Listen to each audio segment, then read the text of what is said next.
حسنة لمن كان يرجو الله.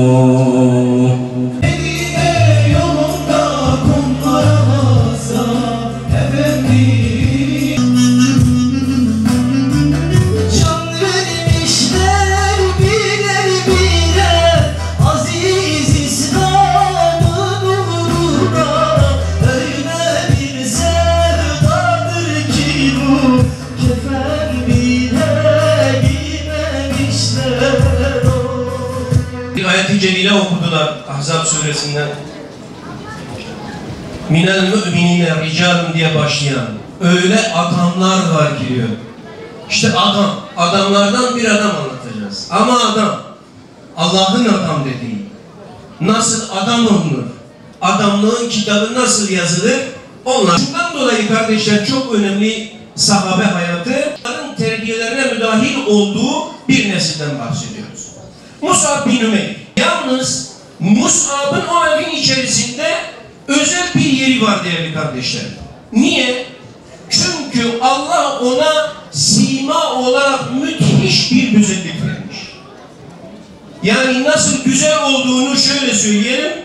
Şehit olduğunda inşallah zamanımız yeter de anlatmaya böyle geçeriz.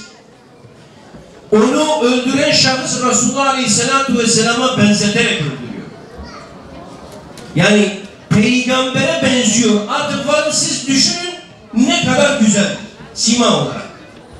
Değerli kardeşler, aslında gençlik yılları çok da hoş geçmemiş. Özellikle gençlerin kafasında öyle çok fazla kötü şekillenmesin diye hayallerinde bir şey oluşmasın diye çok fazla o tabloları canlandırmayacağım. Ama yani nasıl söyleyelim, o zengin çocuklarını düşünün.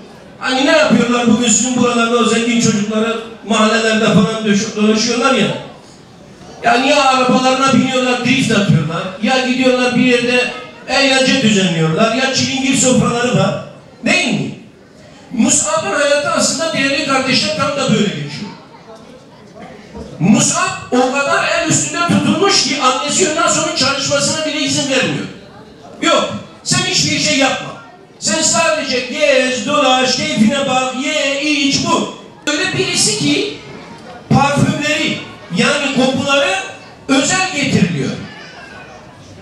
Kokuları Yemen'den özel getiriliyor. Giysileri ipektendir, özel getiriliyor. Ne kadar el üstünde tutulduğunun, ne kadar rahat bir hayat sürdüğünün, ne kadar bolluk içerisinde olduğunun örnekleri bunlar değerli kardeşler. Bunları unutmayalım. Yaşı 25 olacak. 25 yaşına kadar Mus'ab bin Ümeyr sürekli böyle. Muhammed'e mi inandın? Evet. Şimdi sen onun getirdiğin dine mi inandın? Evet. Şimdi sen atalarının getirdiği dini bıraktın mı? Evet. Annesi diyor ki Mus'ab derhal atalarının dinine geri döneceksin. Bakın şimdi biz bu tabloyu anlatıyoruz. Belki birçok kardeşimiz ya da bacımız diyor ki ya bunlar eskide kaldı. Hayır. Biz bunu gördük. Bizzat ben yaşamışım bunu. Anne ve babaları biz bu gençlerin elinden tutup gel sen Kur'an oku, gel otur, gel şu dini öğren diye ellerinden tuttuğumuz zaman, yüreklerinden tutmak için gayret gösterdiğimiz zaman, onları camiye, cemaate teşvik ettiğimiz zaman, gel dediğimiz zaman anneleri ve babaları unutmayın bunu, para verdiler onlara, dediler ki git içki iç ama gitme bunlara takılma. Git kızlarla gez ama bunlara takılma. Git kötülük yap ama bunlara takılma. Anne babalar bunları söylediler. Mus'ab bin Ümeyr hayır diyor. Hayır.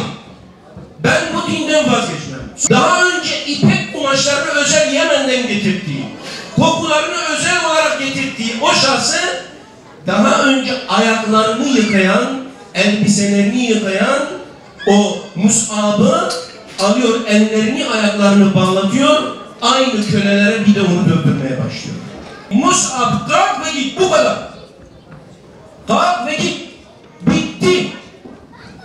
Bitti. Acaba hele bir düş... Yok. Niye? Çünkü ancak her şeyden vazgeçen birisi bunu yapabilir. vazgeçti mi? Geçti. Feda etti mi onu? Etti. Rahatı feda etti mi? Etti. Bugün bizim bataklık olarak içinde bulunduğumuz rahatımızdan feragat edemiyoruz. Bataklık olmuş bizim için. O rahatı terk edemiyoruz. Bir yere gidemiyoruz. Etti mi? Etti. Aşiretini terk etti mi? Etti. Zenginliği terk etti mi? Etti. Kötü arkadaşları terk etti mi? Etti. Kötü alışkanlıkları terk etti mi? Etti. Ancak her şeyden vazgeçen, her şeyin üstünü çizen birisi bunu yapabilir. Uhud Savaşı sırasında normalde kadınlar oraya gitmez. Ama Nesibe Hatun gidecek. Nesibe Hatun gidecek. Ordu dağıldığında, kimse kalmadığında kılıcını alacak. Mus'ab'ın şehit olduktan sonra kendi öğretmeni olan Mus'ab'ın, bakın Mus'ab nasıl kadınlar yetiştirmiş aynı zamanda. Onun kılıcını alacak, çıkacak, dikilecek İbn Kamya'nın karşısına. Hatta Resulullah Aleyhisselatü Vesselam böyle bir köşede duran bir erkek sahibi diyecek ki elindeki kalkanı ver Nesibe'ye, Nesibe o işin hakkını veriyor. O gün için Resulullah Aleyhisselam diyor ki vallahi o gün sağıma baktım Nesibe vardı. Soluma baktım Nesibe vardı. Önüme baktım Nesibe vardı, arkama baktım Nesibe vardı. Efendimizin etrafında fır dönüyor, ona bir şey olmasın, aman. Siz öylece gülmeye devam edin.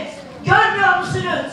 Muhammed'in taraftarları her geçen gün atıyor. Zalimlerde bırakma ya Rabbi. Kardeşim, biz sana söylemiştik. Bu adamlar kalp karadır. Sana zulmederler demiştik. Hayır kardeşim, ben pişman değilim.